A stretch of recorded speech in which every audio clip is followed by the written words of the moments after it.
اس کے آگے سے کچھ دوستوں میں سے کوئی دوست ہیں جو اسرائیل ہمیشہ رہنے کے لیے چلے گئے تھے.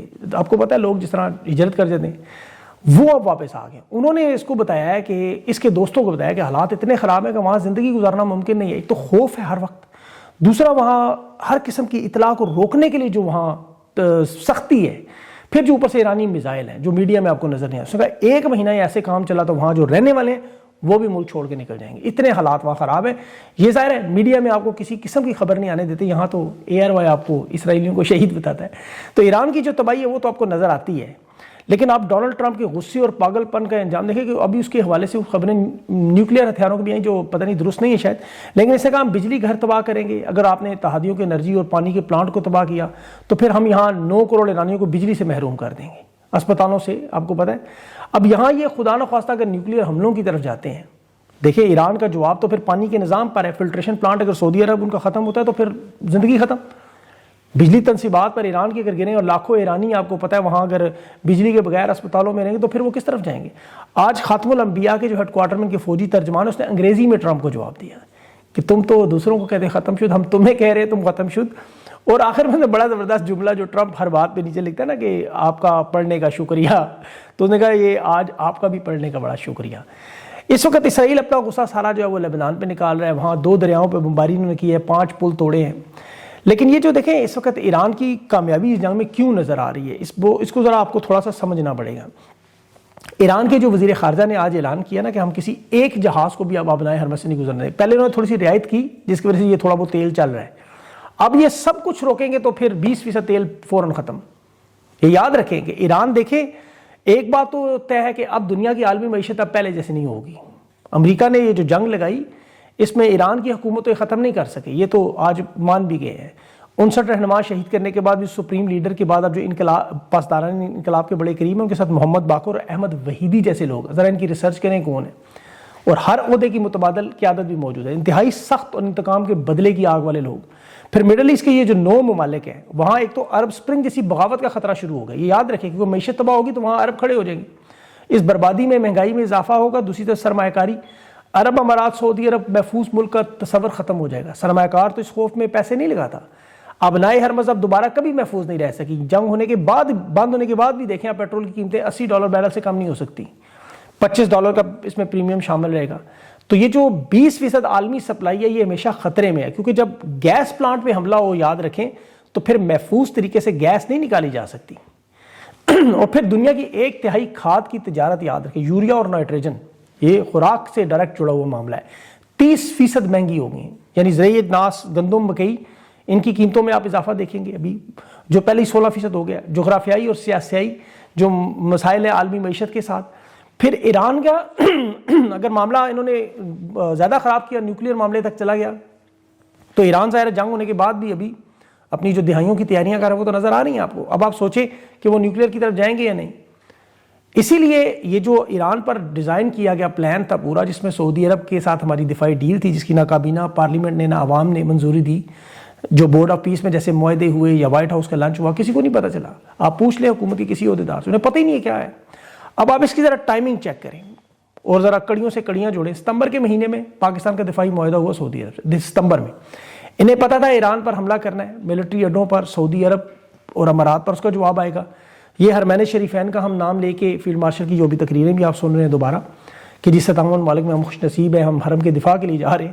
اب ڈونلڈ ٹرمپ نے جو بگرام کا اڈا مانگا تھا, یہ اس کی خواہش تھی کہ ایران پر حملہ کرنے کے لیے افغانستان میں بگرام کا اڈا ہو, جس پر افغانستان نے انکار کیا تو پاکستان سے جنگ شروع ہوئی. آپ کو یاد ہوگا 23 مارچ کو آج ویسے سیز فائر وہ بھی ختم ہو رہی ہے. کوشش یہی تھی کہ امت مسلمہ لڑے, آگ اور طوفان کا یہ کھیل شروع ہو. ایران میں 59 رہنما شہید کریں گے, جوابی حملہ عرب ممالک پر ہوگا. وہاں اسرائیل کے ابھی دیکھ لیں 400 بیلسٹک میزائل جو ایران نے اسرائیل پہ مارے, اس میں سے 40 لگے, باقی عرب ممالک نے روکے.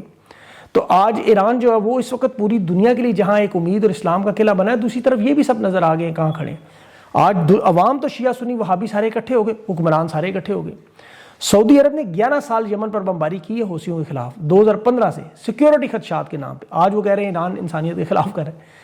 عرب امارات, بحرین, قطر, کویت, یہ سوڈان, مراکش, یہ سارے ان کے ساتھ ہیں, امریکہ, برطانیہ سمیت. پاکستان سے بھی بلکہ فوج مانگی تھی. آپ کو یاد ہوگا یمن میں جو تباہی و بربادی ہوئی, آج سعودی عرب اور عرب امارات کی یمن میں آپس میں جنگ لگی ہوئی ہے، بحیرہ احمر کے کنٹرول میں، بندرگاہوں کے چکر میں. ابھی وہ عرب امارات کی ترجمان کی میں بات سن کے حیران رہ گیا. اس نے کہا امریکی اڈوں کا جتنا نقصان ہوا ہم اس سے دگنا خرچہ انہیں واپس کریں گے. $5 کھرب امریکہ نے مانگے ان سے، $2.5 کھرب اس جنگ میں. اب یہ جو توانائی کا مسئلہ پیدا ہوا ہے، اب اس میں آپ دیکھیں بڑی انٹرسٹنگ چیز کہ اسرائیل کے لیے کون مدد کر رہے ہیں. 1 کروڑ کا اسرائیل کا ملک، ان کی توانائی کیسے پوری ہو رہی ہے؟ وہ کر رہے ہیں آذربائیجان اور ترکی. کروڈ آئل 60% گاڑیوں میں، جہازوں میں، ریفائنریوں میں، باکو سے تبلیسی، پھر وہاں سے سیحان، یہ پائپ لائنوں کے ذریعے بھیجتے ہیں. آپ یقین کریں آذربائیجان، جارجیا سے ترکی، یہ روٹ آپ چیک کریں پائپ لائن کا، وہ گوگل پہ جا کے سیحان پہ کس طرح بندرگاہوں پہ جہاز بھر بھر کے 2 اسلامی ملک مدد کر رہے ہیں. مصر 30% گیس اسرائیل کی پوری کر رہا ہے، اندازہ کریں. اور یہاں یہ کہہ رہے ہیں جی ہمیں سعودی عرب کا دفاع کرنا ہے، عرب امارات کا دفاع کرنا ہے، ترکی ہمارا بھائی ہے. یہ سارے اسرائیل کی ضروریات پوری کر رہے ہیں، حملے روک رہے ہیں ایران کے، امریکہ کو اڈے دے رہے ہیں. اور پاکستان میں کیا کر رہے ہیں؟ نون لیگ کے صحافی، عسکری صحافی بیانیہ کہ جی سعودی عرب کی مدد نہیں کریں گے تو وہ ہمارے 50 لاکھ لوگ واپس آ جائیں گے، ہمیں $12 ارب کا نقصان ہوگا، ہم کہاں سے پورا کریں گے؟ دیکھیں بڑا آسان طریقہ ہے. پہلے تو ان سے بندہ پوچھے یہ بنگلہ دیش میں جو ایک ملک ہے، مسلمان ملک ہے، 40 لاکھ لوگ ان کے بھی سعودی عرب امارات میں ہیں. سعودی عرب انہیں کیوں نہیں دفاع کے لیے اپنے بلاتا؟ انڈونیشیا کے اسلامی ملک ہے، سعودی عرب انہیں کیوں نہیں بلاتا؟ ہندوستان کے سعودی عرب اور عرب امارات سے سب سے زیادہ گہرے تعلقات، ساری انویسٹمنٹ عرب وہاں کرتے ہیں. $100 ارب کی محمد بن سلمان نے وہاں انویسٹمنٹ کی ہوئی.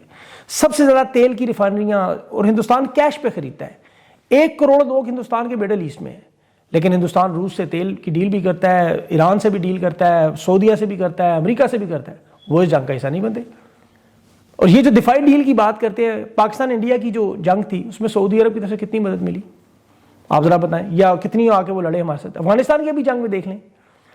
دیکھیں یہ نیتن یاہو نے خود کہا ہے کچھ لوگ ہماری محنت کچھ ممالک کر رہے ہیں اس جنگ میں کودنے کے لیے. اس کی میں آپ کو وجہ بتاتا ہوں، آپ یقین کریں باخدا، آپ اس کو بات کو بڑے غور سے سمجھے گا. یہ حکمران اصل تباہی و بربادی ہے پاکستان میں، ان کا ہٹنا کیوں ضروری ہے؟ اگر آپ کو یہ بات سمجھ آ گئی آپ کو سارا معاملہ ختم ہو جائے. یہ کہتے ہیں نا سعودی عرب سے 12 سے 24 ارب ڈالر لیتے ہیں تیل، یہ لیتے ہیں ادھار پہ.